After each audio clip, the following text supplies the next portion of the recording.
በኢትዮጵያ ሴቶች እግር ኳስ ላይ ከጊዜ ወደ ጊዜ እየተንሰራፋ የመጣው ከባህልም ውጭ ያፈነገጠው የተመሳሳይ ጾታ ግንኙነት አሳሳቢ ደረጃ ላይ ደርሷል።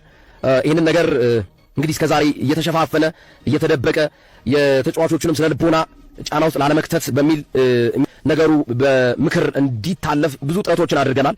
ሌሎችም ትላልቅ ሰዎች ጭምር የተከበሩ ሰዎች ጭምር በዚህ በተመሳሳይ ጾታ ግንኙነት በኢትዮጵያ ሴቶች እግር ኳስ እንግዲህ እንደሰማችሁት ሲዲ ስፖርቶች ግርማቸውና ሶፎንያስ ወንድማቸው ግርማቸው ነው እዚህ ጋር ሲናገር የሰማነው።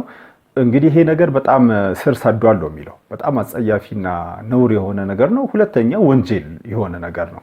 እንግዲህ እነዚህ ሰዎች የሚታወቁ ከሆነ አንደኛ በጣም ያናደደኝ ነገር ምንድነው በምክርና በይቅርታ እንዲታለፍ ሁሉ ተደርጓል የሚል ነገር ነው የሚናገረው።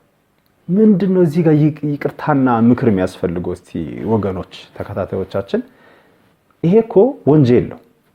አንደኛ በሃይማኖት አያስኬድም፣ ሁለተኛ በባህላችን አያስኬድም፣ ሶስተኛ ነው በህግም አያስኬድም። ይሄ በጣም በጣም በጣም በጣም አጸያፊ የሆነ ተግባር።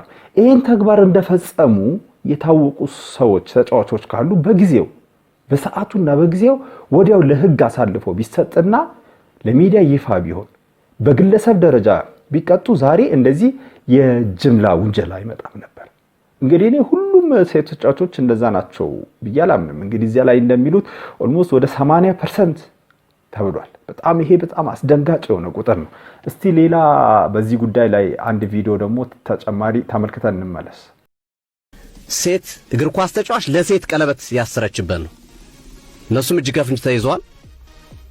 ይቅርታ ጠይቀዋል። በድርጊታቸው አምነዋል። ማድረጋቸውን አምነው ይቅርታ ጠይቀዋል። ከዛም ባለፈ ለሚመጣባቸው የህግም የምንም ተጠያቂነት ለመጠየቅ ዝግጁ ነን የሚል ነገር አንስቷል። እንግዲህ እንደሰማችሁት ቤተሰቦች ቀለበት ሁሉ የተደራረጉ ሴቶች አሉ ነው። በጣም እኮ የሚያሳፍር ነገር ነው። ይሄ ከኢትዮጵያ ውስጥ የሚጠበቅ ነገር አይደለም። እዚህ ደረጃ ይሄ ጉዳይ እስኪደርስ ድረስ የቡድን አባላቶች፣ የክለብ አሰልጣኞች፣ የክለብ ባለቤቶች፣ ቤተሰቦች፣ የአካባቢ ሰዎች፣ እነዚህ ሰዎች በዙሪያቸው ያሉ ሰዎች ይሄ ነገር አያውቁም ወይ ነው? ይሄ ነገር እውነተኛ መረጃ እንግዲህ እውነተኛ መረጃ ነው። ድምጹ ሁሉ ቮይሱን ሌላከች ልጅ አለች። እውነተኛ መረጃ ሆኖ ከሆነና 100% ከተረጋገጠ እነ ግርማቸውም ስሞችን ለመጥቀስና እከሌ ካሌ ለማለት ወደ ኋላ ማለት አለባቸው ብዬ አልጠብቅም። ይሄ ነገር ተደባብሶ ማለፍ የለበትም።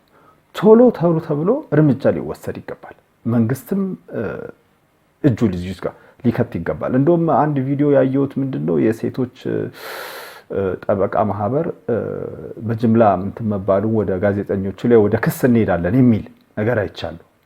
ይሄ ከሴቶች ጠበቃዎች ማህበር ማይጠበቅ ነው። በጅምላ መባሉ እውነት ነው፣ ስህተት ነው። ውስጥ ላይ ያሉትን ሰዎች እንትን ሊል ይችላል። ግን መጀመሪያ ከነግርማቸው እና ከነሶፎንያስ መረጃውን ይፋ ካደረጉ ሰዎች መረጃ መውሰድና ምን ያክል ፐርሰንት የተባለው ነገር እውነት ነው አይደለም የሚለውን ማረጋገጥ አለባቸው። ይሄ ነገር ቶሎ ተብሎ በመንግስትም በህዝብ መወገዝ አለበት፣ እርምጃ መወሰድ አለበት። እንግዲህ እስቲ ሌላ አንድ ቪዲዮ ደግሞ ከዚህ ጋር ተገናኛውንም ተመልክተን እንመለስ። መጥፎ ተግባር ለመፈጸም ሲሉ ቤት ተከራይተው 5 6 7 ነው እስከ 10 ሆኖ ቤት ተከራይተው ይህንን ተግባር ለመፈጸም ከየኪሳቸው ገንዘብ አዋጥተው በየሰዓት እየተቀያየሩ እንደሚገቡ ጭምር በጣም በቃል የተናገረች ድምጽ ያለን እሱ ሁሉና እኔ ያው በጣም ይዘገንናል። እንግዲህ ወገኖች እንደሰማችሁት ነው።